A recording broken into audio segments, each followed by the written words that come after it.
आप सबको मैं यहाँ बेसिक इंफॉर्मेशन के बारे में बतला रहा हूँ।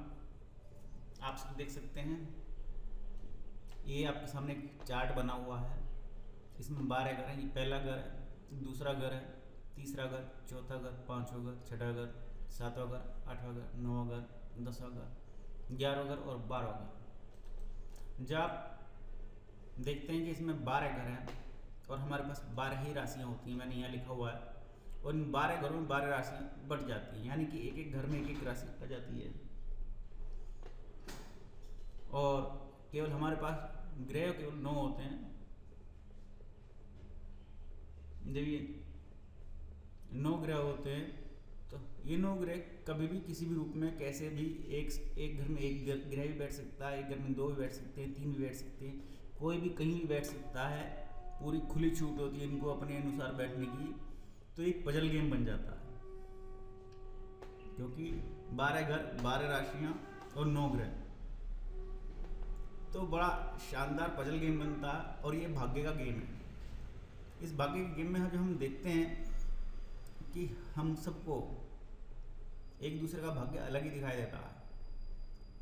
किसी के भी माता पिता एक ही होंगे, अगर घर में 5 बहन भाई भी हैं, लेकिन उन 5 भाइयों का भाग्य अलग ही होता है। ये क्यों होता है, हम केवल इसी टेबल से जानते हैं।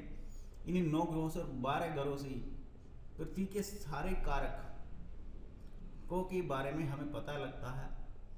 दुनिया की कोई सी भी चीज़ हो, A to Z कुछ भी हो, हम इसी के माध्यम से जान लेते हैं।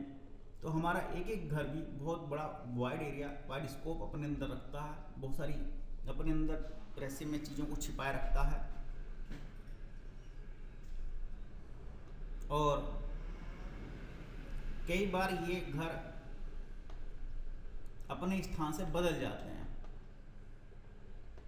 अब कैसे बदल जाते हैं वो गणित गिनने पर राशियाँ जबकि वहीं रहती हैं। अब मैं राशियाँ भी रख देता हूँ, अब राशियाँ भी रख के दिखा देता हूँ मैं आप सबको।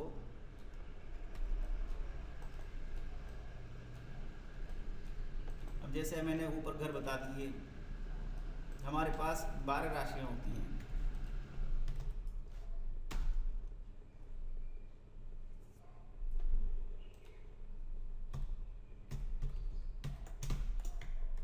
हमने 12 राशियाँ ली हैं। मेष,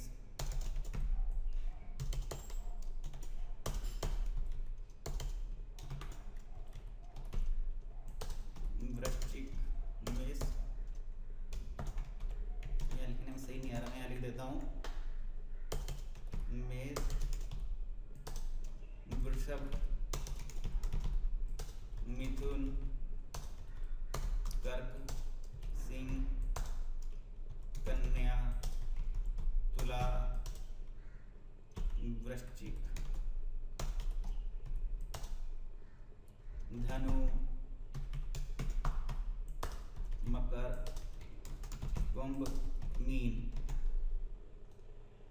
अब देखेंगे कि हमारे पास 12 राशियां हैं और इन राशियों के जो नंबर हैं अब हम देखेंगे। शुरुआत करेंगे तो पहले नंबर की राशि, ये दूसरे नंबर की राशि, तीसरे नंबर की राशि, ये चौथे नंबर की राशि, ये 5वें नंबर की राशि सिंह राशि होती है, 6ठे नंबर की राशि, 7वें नंबर की राशि, 8वें नंबर की राशि, 9वें नंबर की राशि धनु, 10वें नंबर की राशि मकर, 11वें घर की राशि कुंभ, ये 11वें नंबर की राशि, और 12वें नंबर की राशि मीन। तो हम इन राशियों को इन घरों में लिखने के बजाय नंबरिंग न्यूमेरिकल के अकॉर्डिंग पेश करते हैं, रखते हैं। अब मैं इसको रख करके दिखाता हूँ। इनमें हमने इसमें पहले लिख दिया 1। अभी 1 लिखने पर ये हो गई मेष लगन की जन्मपत्री, क्योंकि एक नंबर की राशि जो है आप देख सकते हैं ये मेष राशि है, यानी कि हमें मेष राशि बैठी हुई है। अब हम यहाँ लिख देते हैं 2। अब ये क्रम चलता चला जाएगा, क्योंकि लगन के आधार पर क्रम आगे को बढ़ता है और वो यहाँ से लेकर के ऐसे आगे बढ़ता है। अब इसको हम 3 लिख देते हैं, हालांकि तीसरा घर भी यही है। 4 लिख देते हैं, ये 5, ये 6, ये 7, ये 8, ये 9 और ये 10वां घर। लेकिन 10वीं राशि बैठी है यहाँ पे 11, 12। अब हम देखते हैं हमारे पास एक मेष लगन का चार्ट तैयार हो गया। यानी कि अब मैं आपको बता देता हूँ, इसमें एक चीज़ और है। ये जो पहला घर है, पहले घर को हम लगन भी बोलते हैं। अब हम पहले घर को लगन भी बोलते हैं। ये पूरा एक, ये इसको वैसे इस चार्ट को भी लगन बोलते हैं। इस चार्ट के लगन के अंदर भी जो पहला घर है उसको भी लगन बोलते हैं। अब इस लगन में पहली राशि जो आ जाती है, कोई सी भी राशि आ जाए, उस राशि का ये पूरा लगन माना जाता है। जैसे अब हम इसको मैं चेंज कर देता हूँ, अभी मेष लगन की है, जब मैं इसकी राशि चेंज कर देता हूँ, अगर मैंने यहाँ लगन में यानी कि पहले घर में 2 नंबर की राशि बैठा थी, तो ये वृषभ लगन की जन्मपत्री बनी। क्रम आगे चलाना पड़ेगा, 2, 3, 4, 5, 6, 7, 8, 9,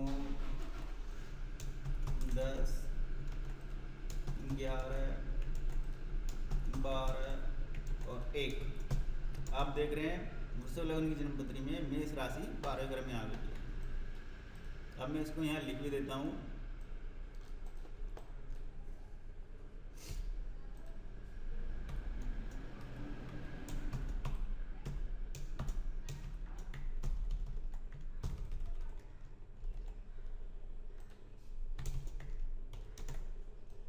ये मेष लगन है,